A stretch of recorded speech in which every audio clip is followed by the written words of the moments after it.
The Legend of Zelda series has featured many villains over the years. Though none have appeared as often as Ganon, several one-hit wonders have left their own mark on the series and are worth talking about in their own right. In my last video, I began ranking them from best to worst, and today I'll finish up with the top 10. I went over my rules and criteria last time, so I recommend watching the first part if you haven't already. The link will be in the description. However, if you need a brief refresher, here are my rules on screen. With that out of the way, here are my favorite Zelda villains.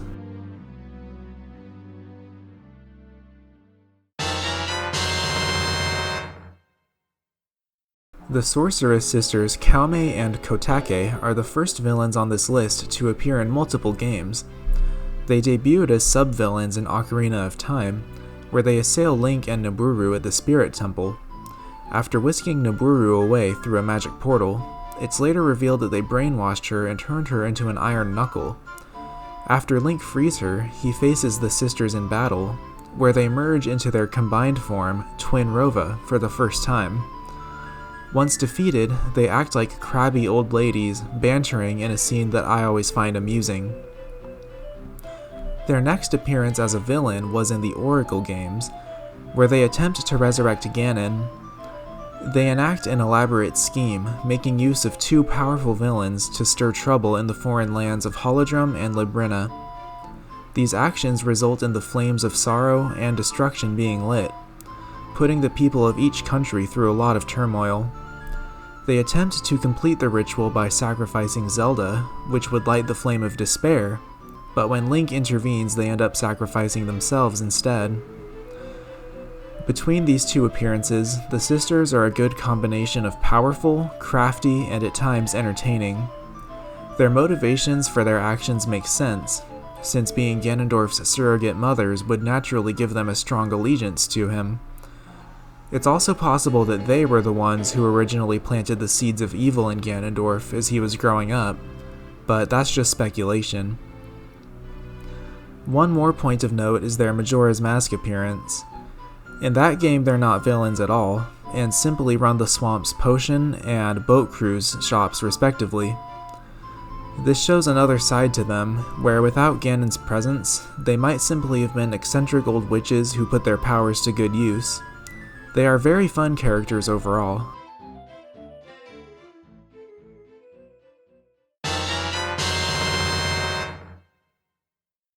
As the big bad of Skyward Sword, Demise is one of the earliest villains in the Zelda chronology. In his quest to obtain the Triforce and rule the world, he brought death and despair to the people of the surface.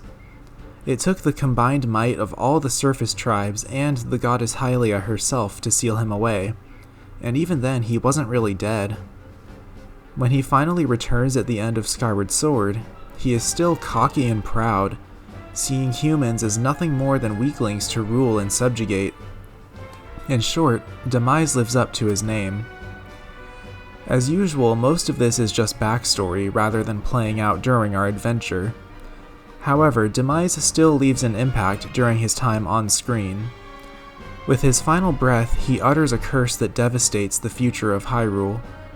It's thanks to him that evil plagues the land throughout the ages, a never-ending cycle that still has yet to break over 10,000 years in the future.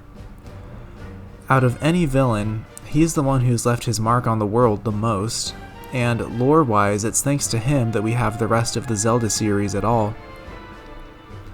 The only thing holding him back, like many villains, is his shallow motivation. Wanting to rule the world just for the sake of having power does nothing to bring depth to a character, and at this point it's just boring. Despite that, Demise has the menace and the badass factor to push him this high on the list.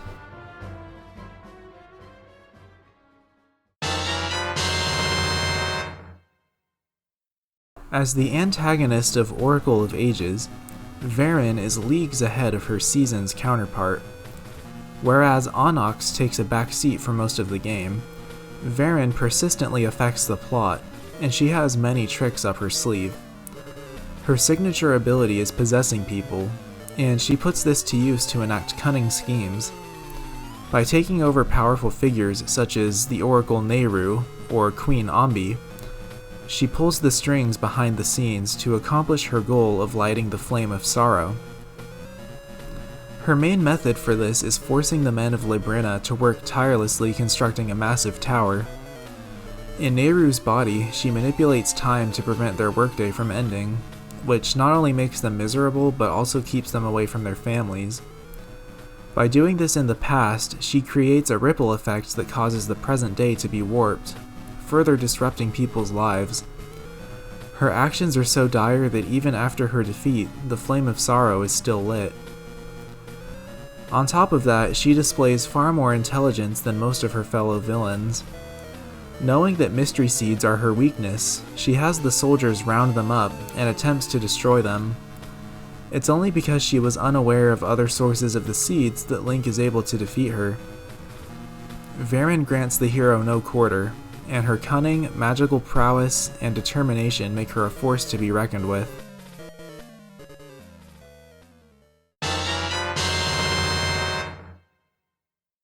First appearing in Four Swords and Four Swords Adventures, Vati at first seemed like nothing but a mindless blob. He had no goals except taking Zelda as his bride, and was essentially devoid of personality. However, Minish Cap gave him much needed backstory, completely redefining his character. Originally a member of the peaceful, human-loving Picori tribe, he became entranced with the darkness in humans' hearts and began to desire power. After donning a hat that could grant its wearer's wishes, he became a powerful sorcerer and sought out the Light Force in an attempt to become all-powerful. Much like Varan, Vadi takes initiative during the game, actively taking steps to pursue his goal. He pulls a similar move to his predecessor, impersonating King Daltus in order to command the soldiers of Hyrule, and lets Link and Eslo lead him straight to information on the Light Force's whereabouts.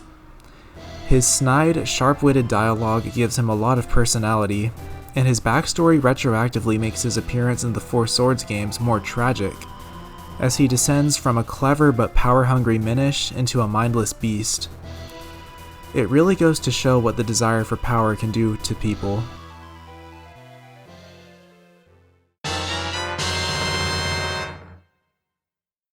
In part 1 we talked about Majora, the entity inside the mask, but now it's time to discuss the one who wore it.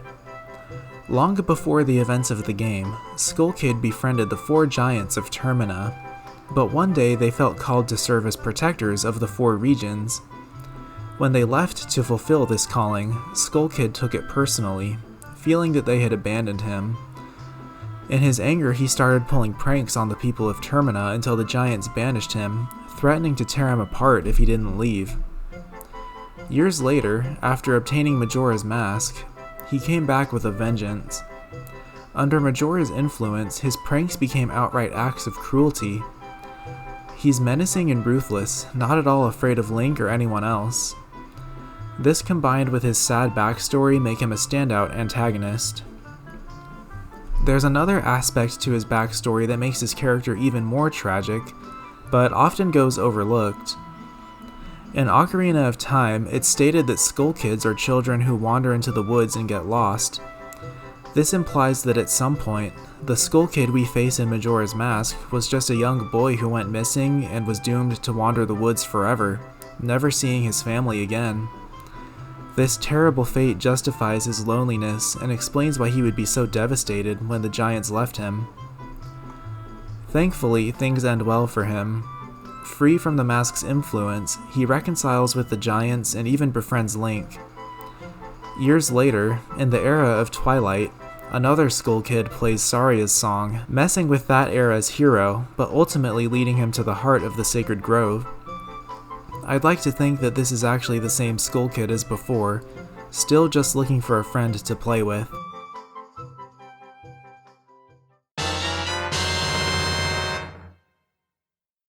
Zant makes his entrance in Twilight Princess as a cold, menacing figure. When we first learn of him, he has already turned Midna into an imp, conquered the Twilight Realm, forced Zelda to surrender, and plunged Hyrule into Twilight. Once Midna reclaims the fused shadows, Zant makes a personal appearance, getting Link stuck in wolf form and practically killing Midna in cold blood. He acts without remorse and is truly a scary man. In the final act of the game, Zant undergoes a controversial character transformation. When you confront him in his palace, he begins throwing childish tantrums and making goofy sounds, revealing a hidden insanity beneath what was once a cool, collected demeanor. While most people find that this ruins his character, I think it was a stroke of genius on the writer's part. Like a typical bully, Zant is able to act tough when he's in control, but when things stop going his way, he reveals himself as the immature man-child he really is. The contrast between his childishness and his fearsome magic only makes him more creepy, while at the same time creating some humorous moments. It's not what most people would have preferred, but I'm on board. What really sells Zant's character is that he has some genuine motives for his actions. His people were left to wallow in the dark for countless generations, imprisoned in the Twilight Realm after a war with the Hylians. According to him, his people gradually withered until they were devoid of all emotion, and based on what we see in the Palace of Twilight, that seems to be exactly right. Serving the Twilight royal family for many years with the expectation of becoming king and freeing his people, only for the title to be given to Midna, is perfect grounds for his descent into insanity. He's unquestionably evil, but his well-founded motives and complex personality make him a great villain.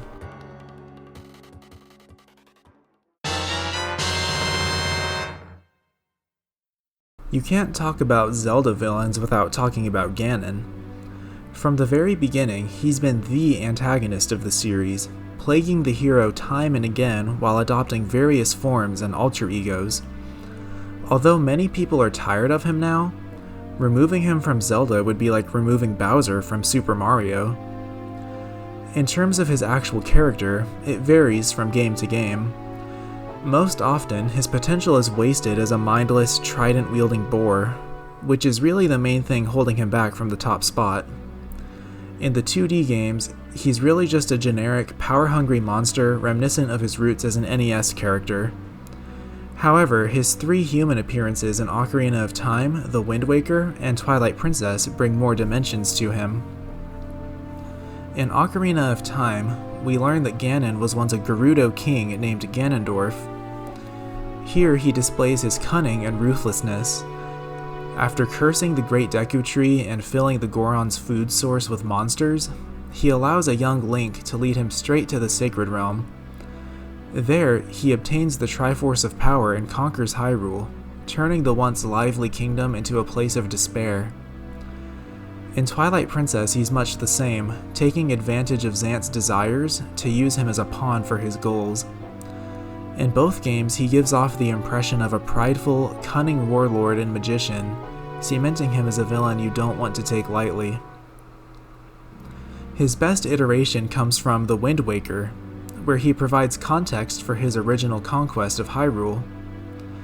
Hailing from the harsh desert, he and his people never knew peace.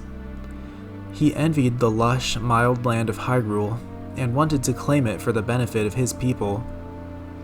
This characterizes Ganondorf as a ruler who wanted the best for his subjects, but ultimately fell prey to the greed and envy within him, a tragic backstory that makes him sympathetic. Unfortunately, his earlier and later appearances fail to back this up. In Ocarina of Time, after he claims the kingdom, he does nothing to help his tribe, who are still seen exclusively in the desert. In Twilight Princess, the Gerudo are absent entirely, and Ganondorf doesn't so much as mention it. If he was more consistent with his Wind Waker character throughout the rest of the series, he would easily be number 1, but as it is, he's still just as essential of an ingredient to the series as Link and Zelda are. My top 3 villains all appeared in my top 10 Legend of Zelda characters video last year, and I'll essentially be saying the exact same things about them here, so the rest of this video may sound familiar to longtime viewers. With that said, here they are.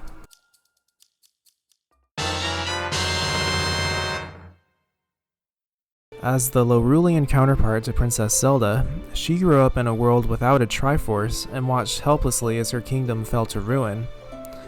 In desperation, she sent her servant Yuga to Hyrule to kidnap Zelda and the sages in order to lure Link to Lorule. With the hero and the princess there, she would steal their Triforce pieces in order to restore her own kingdom. Her plan very nearly succeeded, but in the end a certain other character talked her down and she did the right thing. What makes Hilda so unique is that she's the only true twist villain in the series. Sure, there were a couple other games where a villain emerged unexpectedly, like Ganondorf and Twilight Princess, but this is the only time where someone who was portrayed as a good guy ended up being the villain pulling the strings all along. On top of that, she's one of few villains in the series who actually has a clear and sympathetic motivation for their actions. Hilda was put into a desperate situation and did what she had to in order to save her people, even though it meant putting another kingdom through the same thing. What really completes her character is that at the last moment she gives up her desperate attempt and lets Link and Zelda return home, showing that she's not really a bad person deep down. Her story is tragic and really makes you wonder what Zelda would do in the same situation, and thankfully she gets a much deserved happy ending.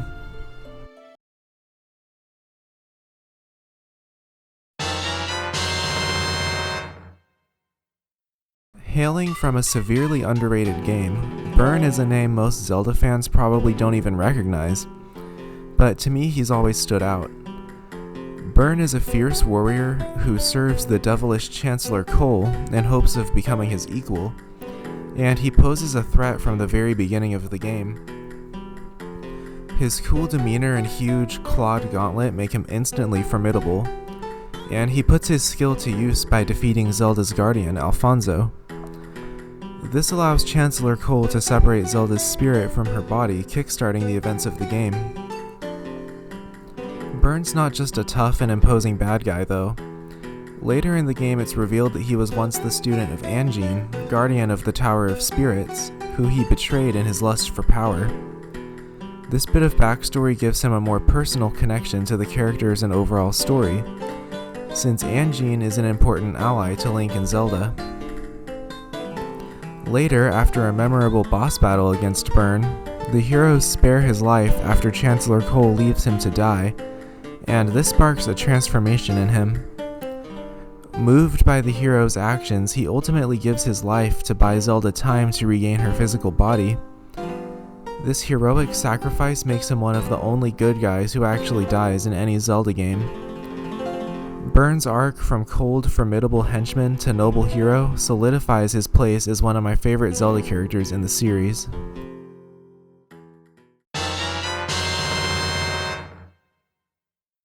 Girohim isn't the most complicated character, nor does he undergo some kind of heroic transformation. He's a villain bent on resurrecting his evil master, plain and simple. Despite that, his personality is so strong that he's one of the most memorable Zelda characters.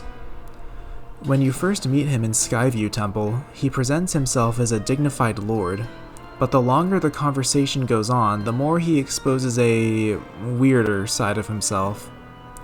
With each passing encounter, he becomes not just more brutal, but also more flamboyant. One second he goes toe-to-toe with Impa and threatens to torture Link with the sound of his own screams, and the next he blathers on about how perfect his form is while striking poses. Unlike Zant, he flaunts his insanity from the get-go and never lets up. That's about it for Girohim. He may not undergo character development or have the most sympathetic motives, but his unique personality is enough to carry him. He actually does transform as a character somewhat, but in the opposite direction from normal, if that makes sense.